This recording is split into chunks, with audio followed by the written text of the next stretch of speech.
વિદ્યાર્થી મિત્રો, આજે આપણે વિદ્યુત વિભાજનીય કોષ અને વિદ્યુત વિભાજન વિશેની સમજૂતી મેળવી. તો વિદ્યુત વિભાજનીય કોષ કોને કહેવાય? તો આપણે એમ કહી શકીએ કે વિદ્યુત ઊર્જાનું રાસાયણિક ઊર્જામાં રૂપાંતર કરે તેને વિદ્યુત વિભાજનીય કોષ કહેવાય. વિદ્યુત ઊર્જાનું રાસાયણિક ઊર્જામાં રૂપાંતર કરે તેવા કોષને વિદ્યુત વિભાજનીય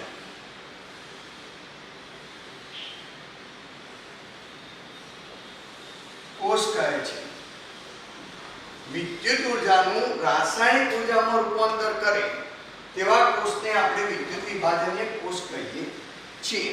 તો વિદ્યુત વિભાજનીય કોષ અને વિદ્યુત વિભાજન એક રેડોક્સ પ્રક્રિયા, એટલે કે આપણે અહીંયા બે વિદ્યુત ધ્રુવો વિદ્યુત વિભાજનીય દ્રાવણમાં ડૂબાડીએ અને બહારથી આપણે વિદ્યુત પ્રવાહ આપીએ ત્યારે વિદ્યુત વિભાજન થઈ દ્રાવણમાંથી વિદ્યુત ધ્રુવો ઉપર નિપજો પ્રાપ્ત થાય. તો એને આપણે વિદ્યુત વિભાજનીય કોષ તરીકે ઓળખી શકીએ. તો વિદ્યુત વિભાજન એટલે આપણે અંગ્રેજીમાં એને ઇલેક્ટ્રોલિસિસ તરીકે ઓળખીએ, ઇંગ્લિશમાં કહેવાય ઇલેક્ટ્રોલાઇસિસ. તો ઇલેક્ટ્રોલાઇસિસ નો મીનિંગ થાય કે ઇલેક્ટ્રો વત્તા લાઇસિસ. તો ઇલેક્ટ્રો એટલે વિદ્યુતીય અથવા એમ કહેવાય ઇલેક્ટ્રિક.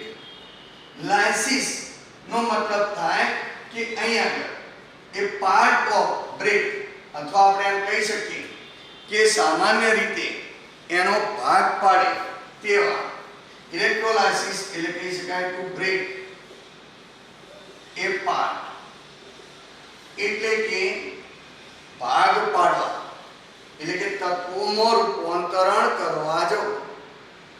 સામાન્ય રીતે દ્રાવણની અંદર બે વિદ્યુત ધ્રુવો મૂકીએ, બહારથી વિદ્યુત પ્રવાહ આપીએ ત્યારે એ બહારથી આપેલા વિદ્યુત પ્રવાહના આધારે વિદ્યુત ધ્રુવો ઉપર નિપજો પ્રાપ્ત થાય, દ્રાવણની અંદરથી છૂટા પડે. તો એને આપણે ટુ બ્રેક અપાર્ટ છૂટા પડવું તરીકે ઓળખી શકાય. તો એને આપણે ઇલેક્ટ્રોલિસિસ તરીકે ઓળખી શકીએ. તો આપણે મિત્રો 10મા ધોરણની અંદર પાણીનું વિદ્યુત વિભાજન વિશે અભ્યાસ કરેલો.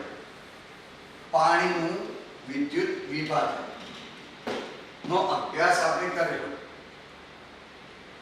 પાણીનું વિદ્યુત વિભાજન. તો પાણીનું વિદ્યુત વિભાજન આપણે બધા જાણીએ કે અહીંયા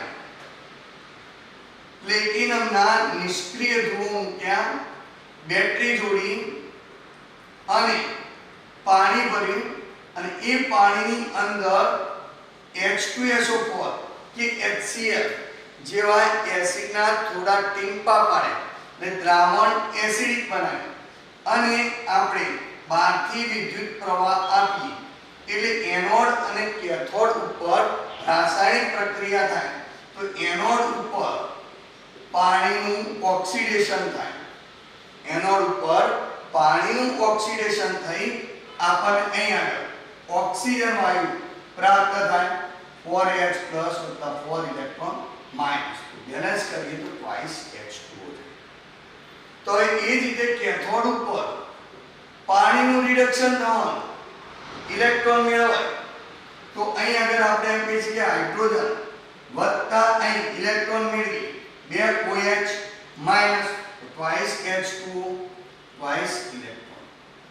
તો 2 ઇલેક્ટ્રોન મેળવી હાઇડ્રોજન વાયુ છૂટો પડે, 2 OH માઈનસ છૂટા પડે.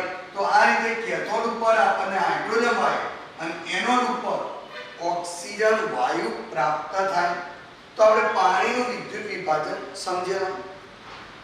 તો હવે આપણે એમ કહી શકીએ કે વિદ્યુત વિભાજન દ્વારા પ્રાપ્ત થતી નિપજો નો આધાર આપણે સમજીએ કે વિદ્યુત વિભાજનથી નિપજો જે પ્રાપ્ત થાય એ પ્રાપ્ત થતી નિપજનો આધાર નંબર 1 આપણે જે વિદ્યુત ધ્રુવો ઉપયોગમાં લઈએ વિદ્યુત ધ્રુવો ની પ્રકૃતિ નંબર 2 વિદ્યુત વિભાજ્ય દ્રાવણની સાંદ્રતા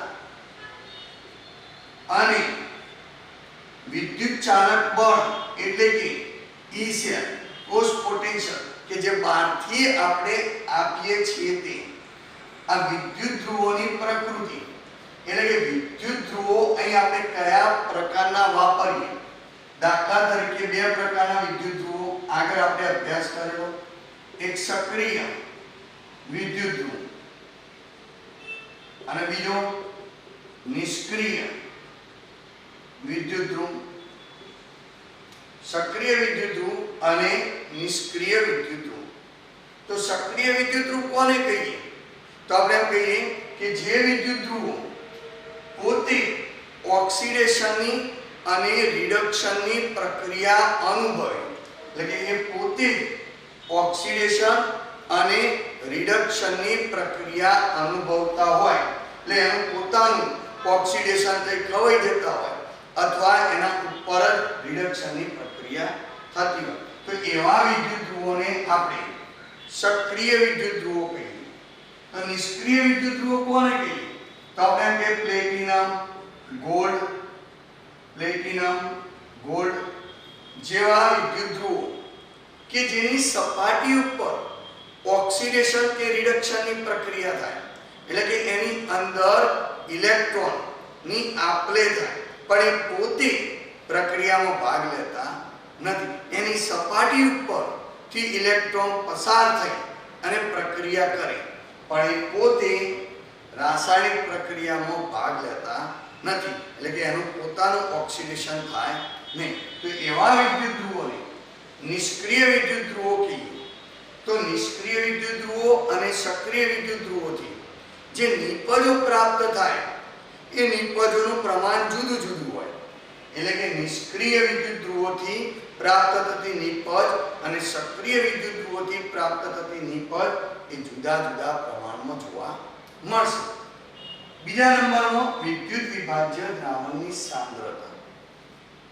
દ્રાવણની સાંદ્રતા જો દ્રાવણ વધુ સાંદ્ર હોય ત્યારે એનોડ અને કેથોડ ઉપર નિપજો જુદી જુદી પ્રાપ્ત થાય અને દ્રાવણ મંદ હોય તો પણ આપણને નિપજો જુદી જુદી પ્રાપ્ત થાય એના વિશે આપણે અહીં આગળ અભ્યાસ કરીશું થોડી વારમાં કે વિદ્યુત વિભાજ્યની દ્રાવણની સાંદ્રતા બદલાય તો નિપજ કેવી રીતે બદલાય એના વિશેની સમજૂતી આપણે મેળવીશું થર્ડ નંબરની અંદર કોસ પોટેન્શિયલ એટલે આપવામાં આવતું વિદ્યુત ચાલક બળ એના પ્રવાહના કારણે નિપજો પણ વધાર કે ઓછી આપણને પ્રાપ્ત થાય મિત્રો આપણે પાણીનું વિદ્યુત વિભાજન વિશેની સમજૂતી મેળવેલી હતી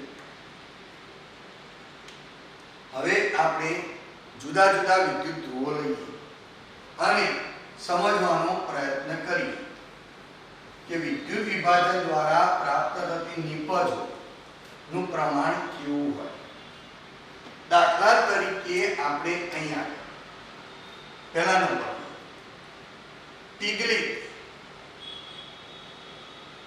NaCl વિદ્યુત વિભાજન કરીએ પિગલિત NaCl નું વિદ્યુત વિભાજન કરીએ તો અહીં આગળ આપણે એમ કહીએ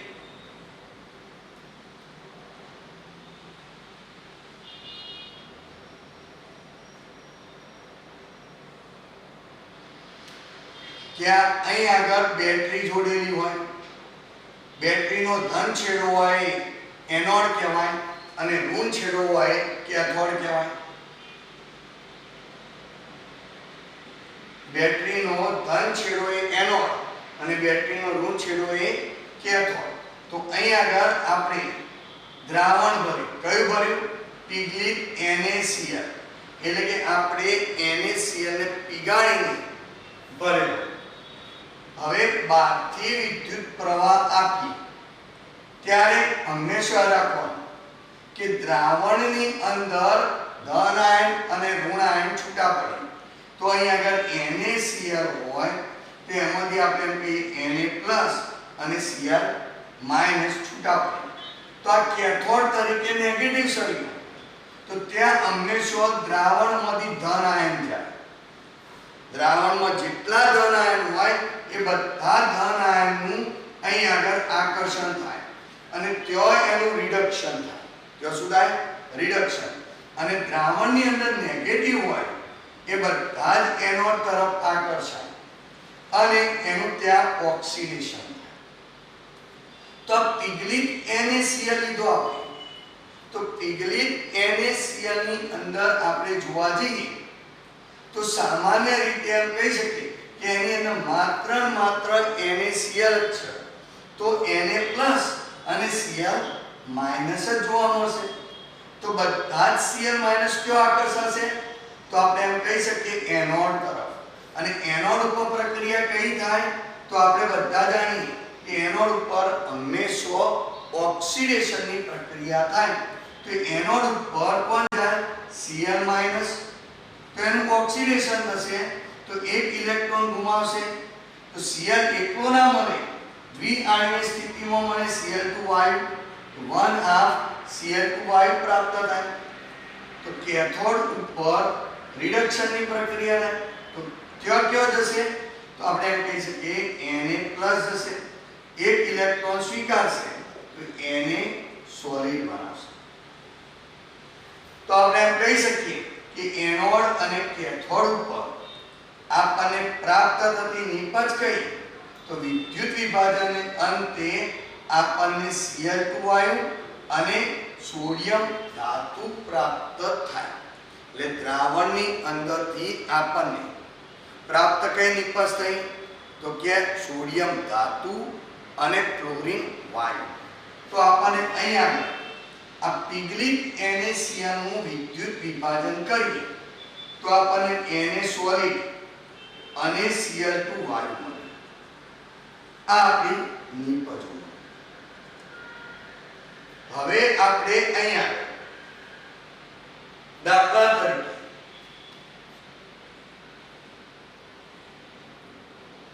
જલીય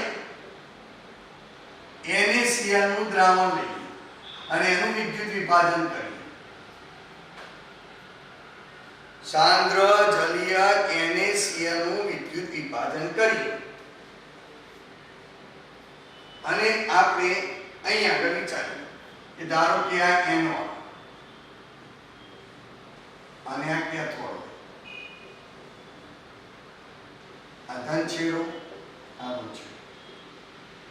હવે અહીં આગળ આપણે દ્રાવણમાં NaCl પીગાળેલો તો અહીં આગળ H2O અને NaCl H2O પણ છે અને NaCl પણ છે. તો હવે આપણે જ્યારે બહારથી વિદ્યુત પ્રવાહ આપીશું ત્યારે NaCl માંથી Na+ અને Cl- આ બે છૂટા પડશે. Na+ અને Cl-. અને H2O માંથી H+ અને OH- છૂટા પડશે. H+ અને OH-. હવે અહીં આગળ આપણે જોઈએ તો આ કેથોડ તરફ Na+ જશે અને H+ પણ જશે. તો અહીં આગળ આપણે લખીએ કેથોડ તરફ Na+ ઇલેક્ટ્રોન સ્વીકારી Na સોલિડ બનાવવા જાય અને એ રીતે H+ ઇલેક્ટ્રોન સ્વીકારી H2 બનાવવા જાય. તો અહીં આગળ 1/2 H2 બને. ધ્યાન રાખજો. વાસ્તવમાં અહીં આગળ રિડક્શનની પ્રક્રિયા H+ અનુભવતો નથી પણ પાણી અનુભવે.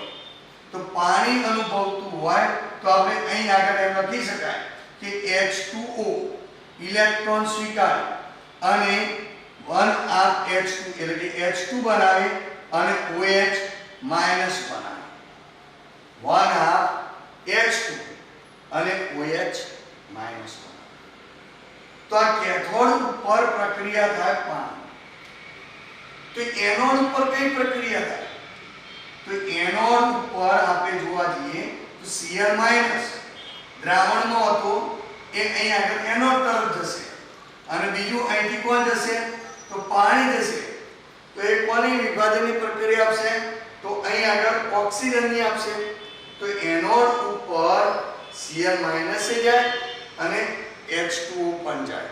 તો જો H2O નું ઓક્સિડેશન પણ થાય તો આપણે એમ કહીએ Cl માઈનસ એક ઇલેક્ટ્રોન મુક્ત કરી 1 Cl2 બનાવે.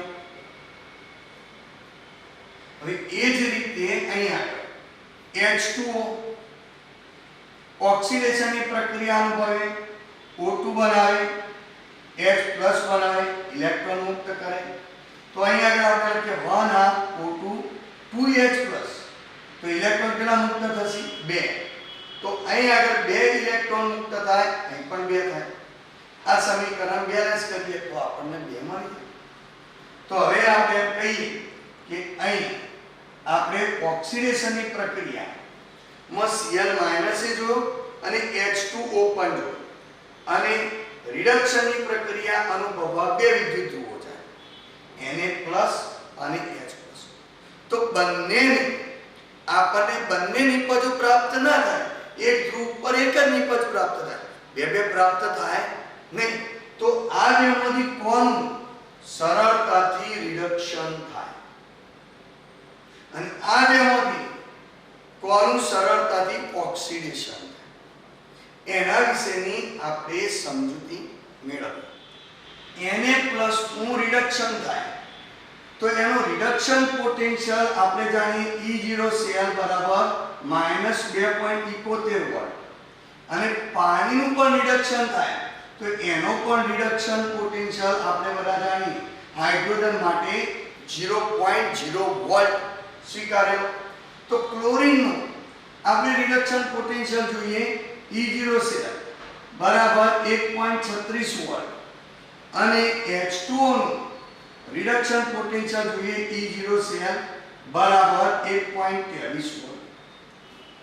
તો હવે આપણે મિત્રો કહીએ કે આ બેમાંથી કઈ નિપજ વધુ પ્રાપ્ત થાય.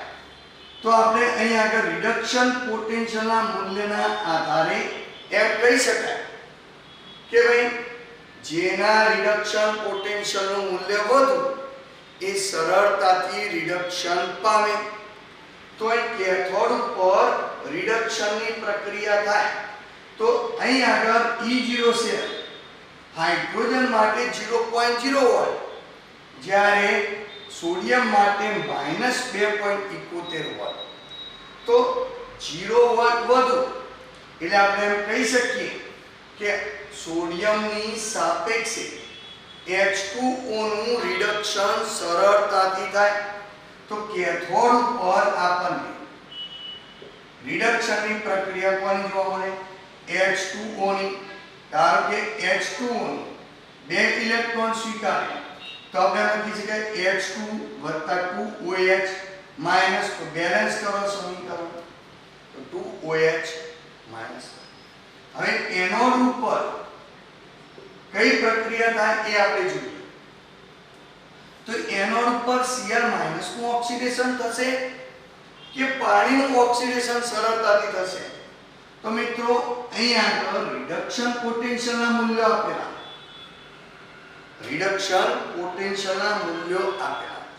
તો આપણે એમ કહી શકીએ કે જેના રિડક્શન પોટેન્શિયલનું મૂલ્ય વધુ હોય એનું સરળતાથી રિડક્શન થાય પણ ઓક્સિડેશન સરળતાથી થાય નહીં. તો એના ઉલટો જવાબ આપણે કહીએ કે જેના રિડક્શન પોટેન્શિયલનું મૂલ્ય વધુ એ સરળતાથી ઓક્સિડેશન પામે. અહીં આગળ જેના રિડક્શન પોટેન્શિયલનું મૂલ્ય ઓછું એ સરળતાથી ઓક્સિડેશન પામે. તો અહીં H2O સરળતાથી ઓક્સિડેશન પામવા જાય. ક્લિયર ધ્યાન રાખજો મિત્રો કે અહીં H2O પાણી સરળતાથી ઓક્સિડેશન પામવા જાય. પણ ઓવર પોટેન્શિયલના કારણે સરળતાથી ઓક્સિડેશન ક્લોરીનનું થઈ જાય. ઓક્સિજનનો ઓવર પોટેન્શિયલ વધવું એટલે સરળતાથી એનું ઓક્સિડેશન થાય નહીં. વળી આપણે એમ કહીએ કે આ બંને વચ્ચે કોષ પોટેન્શિયલનો તફાવત પણ ખૂબ જ ઓછો હોય, બહુ વધુ નથી. એટલે Cl નું ઓક્સિડેશન સરળતાથી થશે. તો એનોડ ઉપર Cl 2 Cl Cl2 ગેસિયસ બનાવે 2 ઇલેક્ટ્રોન મુક્ત કરે. ક્લિયર? તો અહીં આગળ એનોડ ઉપર આપણને ક્લોરીન વાયુ મળશે, જ્યારે કેથોડ ઉપર હાઇડ્રોજન વાયુ પ્રાપ્ત થશે. એનોડ ઉપર ક્લોરીન, અહીં આગળ આપણે Cl2 મળે અને H2 વાયુ મળે. Cl2 અને H2 વાયુ મળે. ક્લિયર ધ્યાન રાખજો. હવે પ્રક્રિયા દરમિયાન અહીં આગળ આપણે ઓવર પોટેન્શિયલ સમજવું. કેટલાકના મગજમાં પ્રશ્ન થાય કે સાહેબ પાણીનું ઓક્સિડેશન સરળતાથી થવાનું હતું, તો અહીં ઓક્સિજન મળવો જો ક્લોરીનની જગ્યાએ, ક્લોરીન કેમ મળે અને ઓવર પોટેન્શિયલ એટલે શું? તો આપણે એમ કહી શકીએ, એક ઉદાહરણ સમજીએ કે દાખલા તરીકે કોઈ વસ્તુ બજારમાં આપણે ખરીદવા જઈએ અને આપણને ઘરેથી પપ્પાએ 500 રૂપિયા આપેલા અને એમને કીધેલું કે આ વસ્તુ 500 રૂપિયાની જ આવશે. હવે આપણે 500 રૂપિયા પપ્પા પાસેથી લીધા, વસ્તુ તો આપણે ઘેર લઈને જ જવાની. દુકાનદાર પાસે ગયા, દુકાનદાર કે 600 રૂપિયા, એટલે વધારાના 100 રૂપિયા આપણે આપીએ એ ઓવર પોટેન્શિયલ છે. વાસ્તવમાં વસ્તુ 500 રૂપિયાની જ મળતી હતી, પણ વધારાના 100 રૂપિયા આપણે આપવા પડે, આપણી જરૂરિયાત, તો એ ઓવર પોટેન્શિયલ હતો. એ ઓવર પોટેન્શિયલ ઓક્સિજનનો વધુ હોય. અને ધારો કે કોઈ બીજો વ્યક્તિ બાજુની દુકાનમાંથી એ જ વસ્તુ 500 રૂપિયામાં લઈને આવે, તો ત્યાંથી આપણને સરળતાથી પ્રાપ્ત થાય. તો આપણે 600 રૂપિયા આપીને લેવા જઈશું કે 500 રૂપિયા? તો 500 રૂપિયા વાળી લેવા જઈશું. 600 રૂપિયા તો મૂકી રાખીશું. ભલાઈને ઓવર પોટેન્શિયલ કીધો, વધુ પૈસા કીધા, આપણે લીધી નહીં. લઈને જવાની હતી પણ લીધી નથી. તો એનો મતલબ શું થયો? ઓવર પોટેન્શિયલના કારણે ઓક્સિડેશન થવાને બદલે ક્લોરીનનું ઓક્સિડેશન સરળતાથી થઈ ગયું. ક્લોરીનનું ઓક્સિડેશન સરળતાથી થાય. ક્લિયર? એટલે આપણને એનોડ ઉપર ક્લોરીન વાયુ અને કેથોડ ઉપર હાઇડ્રોજન વાયુ પ્રાપ્ત થાય. તો વળી દ્રાવણની અંદર Na+ આયન પડ્યા રહે અને અહીંથી OH- પડેલો, એટલે બે ભેગા થઈ NaOH બનાવે. શું બનાવશે? NaOH. તો દ્રાવણ બેઝિક બનશે. દ્રાવણ કેવું બનશે? બેઝિક. અને બેઝિક બને તો દ્રાવણની pH માં શું થાય? વધારો થાય. દ્રાવણની pH માં વધારો. નીટ અને જીમાં આવા ક્વેશ્ચન પૂછાઈ શકે કે ભાઈ NaCl વિદ્યુત વિભાજન કરીએ તો દ્રાવણની pH શું થાય? વધે કે ઘટે? તો આપણે આ રીતે સમજી શકાય. બેઝિક દ્રાવણની pH વધે અને એસિડિક દ્રાવણ બનતું હોય તો pH માં ઘટાડો થાય. ક્લિયર? આટલી બાબત યાદ રાખવાની. તો આપણે આ બે બાબતો ઉપરથી સમજી શકાય કે અહીં આગળ વિદ્યુત વિભાજ્ય દ્રાવણની સાંદ્રતા બદલાય તો નિપજો બદલાય. અહીં આગળ આપણને સોડિયમ અને ક્લોરીન મળતું, જ્યારે અહીં આગળ આપણને ક્લોરીન અને હાઇડ્રોજન પ્રાપ્ત થાય. ક્લિયર? યાદ હશે વિદ્યાર્થી મિત્રો? હવે આપણે બીજું ઉદાહરણ જોઈએ. CuSO4 ના જલીય દ્રાવણમાં નિષ્ક્રિય વિદ્યુત ધ્રુવો વડે વિદ્યુત વિભાજનની પ્રક્રિયા સમજીએ. તો અહીં આગળ આપણે એક પાત્ર લઈએ બે નિષ્ક્રિય વિદ્યુત ધ્રુવો મૂક્યા. બેટરી જોડી, બેટરીનો ધન છેડો હોય એને આપણે એનોડ કહીએ, બેટરીનો ઋણ છેડો હોય એને આપણે કેથોડ કહીએ. અહીં આગળ આપણે CuSO4 નું જલીય દ્રાવણ ભર્યું, CuSO4 નું, અને આ બંને વિદ્યુત ધ્રુવો પ્લેટિનમના નિષ્ક્રિય વિદ્યુત ધ્રુવો લીધા. તો દ્રાવણ આપણને CuSO4 જોવા મળે અને એની અંદર પાણી પણ હોય સાથે. તો હવે આપણે જ્યારે બેટરી દ્વારા વિદ્યુત પ્રવાહ આપીશું ત્યારે આ નિષ્ક્રિય ધ્રુવો ઉપર ઓક્સિડેશન અને રિડક્શનની પ્રક્રિયા થશે. આ વિદ્યુત ધ્રુવો પોતે રાસાયણિક પ્રક્રિયામાં ભાગ લેતા નથી, એની સપાટી પર પ્રક્રિયા થાય. તો હવે આપણે જાણીએ કે દ્રાવણની અંદર CuSO4, તો આપણે એમ કહી શકીએ Cu+2 અને SO4 -2 આયન છૂટા પડે, અને અહીં આગળ H+ અને OH માઈનસ આયન છૂટા પડે. તો પોઝિટિવ આયનો હોય દ્રાવણમાં એ હંમેશા કઈ બાજુ જાય? કેથોડ તરફ. તો કેથોડ તરફ અહીં આગળ પોઝિટિવ આયનો આકર્ષાય અને રિડક્શનની પ્રક્રિયા અનુભવવા જાય. તો આપણે એમ કહી શકીએ કે કેથોડ ઉપર કઈ પ્રક્રિયા થાય? રિડક્શન. તો કેથોડ ઉપર કોણ જાય? તો આપણે એમ કહી શકીએ કે Cu+2 જાય અને H+ જાય.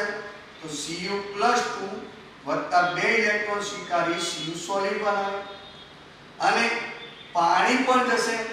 તો પાણી H2O નું રિડક્શન થાય એટલે ઇલેક્ટ્રોન સ્વીકારી એ હાઇડ્રોજન વાયુ મુક્ત કરે, વત્તા અહીંયા 2 OH માઈનસ છૂટા પડશે.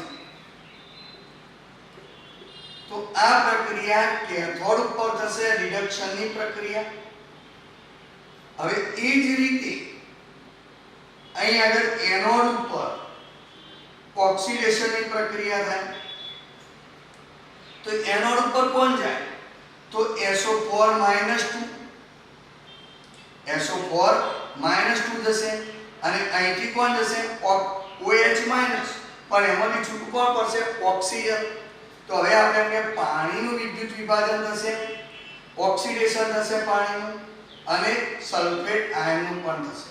તો SO4 -2 ion 2 mall ion H2O8 -2 બનાવે, વત્તા 2 ઇલેક્ટ્રોન મુક્ત કરે. તો સલ્ફેટ આયનનું ઓક્સિડેશન થશે, અને એ જ રીતે અહીં આગળ 2 મોલ પાણીના અણુનું પણ ઓક્સિડેશન થશે, O2 છૂટો પડશે, વત્તા 4H+ વત્તા 4 ઇલેક્ટ્રોન માઈનસ. તો આ રીતે કેથોડ અને એનોડ ઉપર રાસાયણિક પ્રક્રિયા થશે. તો નિષ્ક્રિય વિદ્યુત ધ્રુવો લીધા હતા, કેથોડ અને એનોડ ઉપર આપણને પ્રક્રિયા જોવા મળી. તો હવે આપણે એમ કહીએ કે સલ્ફેટ આયન એનોડ ઉપર ઓક્સિડેશનની પ્રક્રિયા અનુભવે અને પાણીનું અણુ પણ અનુભવે. તો આ બેમાંથી કોનું સરળતાથી ઓક્સિડેશન થશે અને આ બેમાંથી કોનું સરળતાથી રિડક્શન થશે? તો આપણે અહીં આગળ રિડક્શન પોટેન્શિયલના મૂલ્યો જાણીએ. તો E સેલનું મૂલ્ય 0.34 વોલ્ટ કોપર માટે, અને આનું મૂલ્ય E સેલનું મૂલ્ય આપણે જાણીએ 0.0 વોલ્ટ. તો અહીં આગળ જેના રિડક્શન પોટેન્શિયલનું મૂલ્ય વધુ એનું રિડક્શન સરળતાથી થાય. તો અહીં આગળ કેથોડ ઉપર પાણીની સાપેક્ષમાં કોપર +2 નું રિડક્શન સરળતાથી થઈ કોપર સોલિડ બનશે. તો અહીં આપણે એમ કહી શકીએ કે કેથોડ ઉપરની પદ Cu સોલિડ પ્રાપ્ત થાય. કેથોડ ઉપર આપણને શું મળશે? Cu solid. તો એ જ રીતે આપણે એમ કહી શકીએ કે આ બેની અંદરથી રિડક્શન ઓક્સિડેશન કોનું સરળતાથી થાય? તો આના રિડક્શન પોટેન્શિયલના મૂલ્યો આપણે બધા જાણીએ કે E સેલ બરાબર 1.96 વોલ્ટ અને આનો E સેલ બરાબર 1.23 વોલ્ટ. તો પાણીનું જ્યારે ઓક્સિડેશન થાય ત્યારે એનું કોષ પોટેન્શિયલનું મૂલ્ય 1.23 વોલ્ટ, રિડક્શન પોટેન્શિયલનું મૂલ્ય પ્રાપ્ત થાય. તો હવે આપણે જાણીએ કે જેનું રિડક્શન પોટેન્શિયલનું મૂલ્ય વધુ હોય એનું રિડક્શન સરળતાથી થાય, એનું રિડક્શન સરળતાથી, તો ઓક્સિડેશન ખૂબ જ ધીમું થાય. તો અહીં આગળ મૂલ્ય કોનું હતું તો કે સલ્ફેટ આયન, તો એનું રિડક્શન સરળતાથી થાય પણ ઓક્સિડેશન સરળતાથી થાય નહીં. તો એની સાપેક્ષમાં H2O નું ઓક્સિડેશન સરળતાથી થઈ જાય. તો આપણે એમ કહી શકીએ કે એનોડ ઉપર આપણને O2 વાયુ પ્રાપ્ત થાય. તો એનોડ ઉપર આપણને ઓક્સિજન વાયુ પ્રાપ્ત થયો અને કેથોડ ઉપર આપણને કોપર ધાતુ પ્રાપ્ત થાય.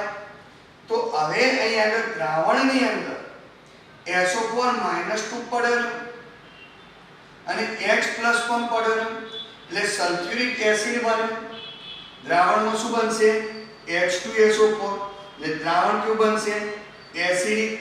તો એસિડિક બને તો દ્રાવણની pH માં શું થાય ઘટાડો થાય, દ્રાવણની pH માં ઘટાડો જોવા મળશે. ક્લિયર? તો આ રીતે આપણે CuSO4 ના નિષ્ક્રિય વિદ્યુત ધ્રુવો વડે વિદ્યુત વિભાજનની પ્રક્રિયા દ્વારા પ્રાપ્ત થતી નિપજનો અભ્યાસ કરી શકાય. તો એ જ રીતે આપણે જોઈએ કે CuSO4 ના જલીય દ્રાવણ સક્રિય વિદ્યુત ધ્રુવો વડે વિદ્યુત વિભાજન. CuSO4 ના જલીય દ્રાવણ સક્રિય વિદ્યુત ધ્રુવો વડે આપણે વિદ્યુત વિભાજનની પ્રક્રિયા સમજવાની. તો અહીં આગળ આપણે ધારો કે અહીં કોપર સલ્ફેટનું દ્રાવણ લઈએ, વિદ્યુત ધ્રુવો બે લઈએ, સક્રિય વિદ્યુત ધ્રુવ લઈએ, ધારો કે Cu સોલિડ કોપરના જ સળિયા લઈએ અને અહીં આગળ બેટરીથી આપણે પ્રવાહ આપીએ. તો અહીં આગળ આપણે એનોડ અને આ કેથોડ. હવે અહીં આગળ ખાસ બાબત ધ્યાન રાખવાની કે CuSO4 ના જલીય દ્રાવણ વિદ્યુત વિભાજન આપણે કરી, CuSO4 ના જલીય દ્રાવણનું આપણે સક્રિય વિદ્યુત ધ્રુવો વડે વિદ્યુત વિભાજન કરીએ તો સક્રિય વિદ્યુત ધ્રુવ વિશે આપણે સમજૂતી મેળવી કે જે વિદ્યુત ધ્રુવ રાસાયણિક પ્રક્રિયા દરમિયાન પોતે ઓક્સિડેશન કે રિડક્શનની પ્રક્રિયા અનુભવવા જાય. તો હવે આ Cu સોલિડ અહીંયા બેટરીમાંથી પ્રવાહ આપીશું ત્યારે આ Cu સોલિડ પોતે ઓક્સિડેશનની પ્રક્રિયા અનુભવશે. Cu સોલિડ અહીં આગળ ઓક્સિડેશનની પ્રક્રિયા પોતે અનુભવશે. તો એનોડ ઉપર ઓક્સિડેશનની પ્રક્રિયા થશે Cu સોલિડ Cu+2 વત્તા 2 ઇલેક્ટ્રોન માઈનસ. ક્લિયર? ધ્યાન રાખજો. અહીં આગળ હવે અહીં આગળ દ્રાવણની અંદર CuSO4 હતો તો અહીં આગળ કોણ જશે Cu+2 અને પાણી પણ જશે. તો કેથોડ ઉપર રિડક્શનની પ્રક્રિયા અનુભવવા માટે Cu+2 2 electron minus Cu solid જશે અને H2O પણ રિડક્શનની પ્રક્રિયા અનુભવશે. તો આપણે H2 બનાવશે વત્તા આપણે 2 OH માઈનસ. તો રિડક્શનની પ્રક્રિયા થશે તો કેથોડ ઉપર 2 હાઇડ્રોજન અને કોપર સોલિડ જશે. તો હાલ જ જોયું આપણે કે આ બેમાંથી સરળતાથી રિડક્શન કોનું થાય કોપરનું. અહીં આગળ પોટેન્શિયલ આપણે લખેલું તો કોપરનું રિડક્શન સરળતાથી થાય તો આપણે એમ કહી શકીએ કે અહીં કેથોડ ઉપર પણ કોપર નિપજ મળશે એટલે દ્રાવણમાંથી Cu+2 અહીં આગળ જમા થવા જશે. તો દ્રાવણમાંથી કોણ જશે? Cu+2.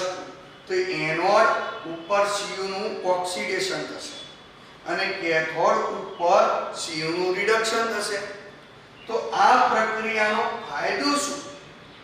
તો આ પ્રક્રિયાનો ફાયદો એટલો કે જ્યારે અશુદ્ધ ધાતુઓ હોય એ અશુદ્ધ ધાતુઓનું શુદ્ધ સ્વરૂપે મેળવવું હોય તો વિદ્યુત વિભાજનની પ્રક્રિયા દ્વારા મેળવી શકાય. તો અહીં આગળ આપણે અશુદ્ધ કોપરનો સળિયો મૂકીએ. સળિયો કયો મૂકીએ? અશુદ્ધ કોપર કે જેની અંદર આપણને Cu સિવાય Fe હોય, સિલ્વર હોય, પ્લેટિનમ હોય, ગોલ્ડ હોય, બીજી ધાતુઓ હોય, લોખંડ હોય, કોપર હોય, અહીં આગળ હોય. તો હવે આપણે એમ કહીએ કે જ્યારે આ કોપર દ્રાવણની અંદર છૂટું પડે ત્યારે અહીં આગળ દ્રાવણમાંથી Cu+2 રિડક્શન પામવા જાય તો એની સાથે સાથે અહીં આગળ Fe+2 એ પડે, Ag પણ પડે, Au પણ પડે. અહીં ઢગલો થાય એટલે કે અહીં કચરો જમા થાય. તો આ કચરાને એનોડ પંપ અથવા એનોડ મડ તરીકે ઓળખવામાં આવે. મડ એટલે કચરો, પંપ એટલે કચરો. તો એનોડ પંપની અંદર કઈ ધાતુઓ હોય? તો ખાસ કરીને સિલ્વર, પ્લેટિનમ અને ગોલ્ડ સૌથી વધુ પ્રમાણમાં આપણને જોવા મળે. તો આ વિદ્યુત વિભાજનની પ્રક્રિયા દ્વારા આપણને કોપર તો પ્રાપ્ત થાય પણ એની સાથે સાથે કચરામાં ગોલ્ડ, સિલ્વર અને પ્લેટિનમ પણ પ્રાપ્ત થાય. તો આ બે વિદ્યુત વિભાજ્ય એટલે કે વિદ્યુત વિભાજન કોપર સલ્ફેટનું સમજ્યા જલીય દ્રાવણ. તો આ બંને ઉપરથી આપણને ખ્યાલ આવે કે વિદ્યુત ધ્રુવો બદલાય તો નિપજ બદલાય. વિદ્યુત ધ્રુવો જો બદલાય તો નિપજ બદલાય. અહીં માત્ર આપણને શું મળ્યું? કોપર મળ્યું. જ્યારે અહીં આપણને શું મળતું હતું? કોપર મળતું હતું અને ઓક્સિજન વાયુ પણ મળતો. તો આગળ આપણે NaCl વિદ્યુત વિભાજન સમજ્યા. તો એની અંદર દ્રાવણોની સાંદ્રતા બદલી તો આપણને નિપજ બદલાતી જોવા મળી. અહીં આપણને વિદ્યુત ધ્રુવો બદલ્યા એટલે નિપજ બદલાતી જોવા મળી. તો આ બે ઉદાહરણ પરથી આપણે સમજી શકાય કે વિદ્યુત ધ્રુવો ઉપર પ્રાપ્ત થતી નિપજનો આધાર દ્રાવણની સાંદ્રતા ઉપર, વિદ્યુત ધ્રુવોની પ્રકૃતિ ઉપર અને પસાર કરવામાં આવતા કોષ પોટેન્શિયલ ઉપર આધાર રાખતો જોવા મળે. તો આ બે ઉદાહરણો પરથી આપણે સમજી શકાય કે વિદ્યુત વિભાજનની પ્રક્રિયા એ વિદ્યુત રાસાયણિક એટલે કે ડેનિયલ કોષ કરતો વિરુદ્ધ.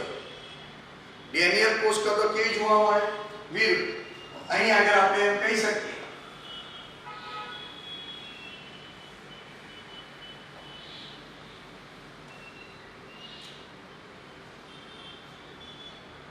વિદ્યુત વિભાજન ની પ્રક્રિયા એ ડેનિયલ કોષ કરતો વિરુદ્ધ થાય. એટલે કે આપણે એમ સમજી શકાય કે ડેનિયલ કોષમાં રાસાયણિક ઉર્જાનું વિદ્યુત ઉર્જામાં રૂપાંતર થતું હતું, જ્યારે વિદ્યુત વિભાજન પ્રક્રિયાની અંદર વિદ્યુત ઉર્જાનું રાસાયણિક ઉર્જામાં રૂપાંતર થાય. સેકન્ડ નંબરની બાબત સમજીએ અહીં આગળ કે ડેલ્ટા G પોઝિટિવ મળે. વિદ્યુત વિભાજનની પ્રક્રિયામાં મુક્ત ઉર્જાનું મૂલ્ય પોઝિટિવ મળે એટલે પ્રક્રિયા આપમેળે થતી નથી. એટલે આપણે એમ કહી શકીએ આપમેળે ન થાય. પ્રક્રિયા આપમેળે થાય નહીં. જ્યારે ગેલ્વેનિક કોષની અંદર ડેલ્ટા G નું મૂલ્ય નેગેટિવ હતું એટલે પ્રક્રિયા આપમેળે થતી હતી. જો પ્રક્રિયા કેવી થાય? આપમેળે. જ્યારે અહીં પ્રક્રિયા આપમેળે થતી નથી. ત્રીજા નંબરની બાબત સમજવાની કે ઈ સેલ અહીં આગળ આપણને નેગેટિવ મળે. કેવો મળે? ઋણ મળે. ઈ સેલ આપણને ઋણ મળે. જ્યારે અહીં આગળ ઈ સેલ હંમેશા કેવો મળે? પોઝિટિવ.